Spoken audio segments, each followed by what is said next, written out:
Bom, galera, tô com a X1 aqui, ó. Uma dica aí pra vocês, ó. Pegou essa suspensão, tá difícil de achar o barulho. Vê se não é essa arruelinha aqui, ó.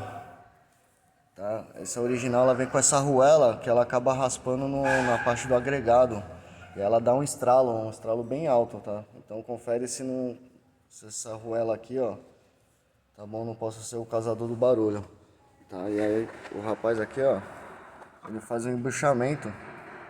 Porque se você comprar original, ele vai vir com essa arruela aqui, ó. Tô vendo, não tá nem muito danificada a bucha. Só que essa arruela, ela acaba fazendo barulho. Aí, ó, tem esse rapaz que ele embucha aqui, ó. Faz um embuchamento diferente daqui, ó. E sana esse defeito aqui, ó. Principalmente no nosso asfalto aí.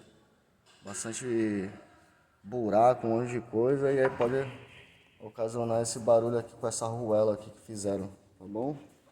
Essa dica aí, tá bom?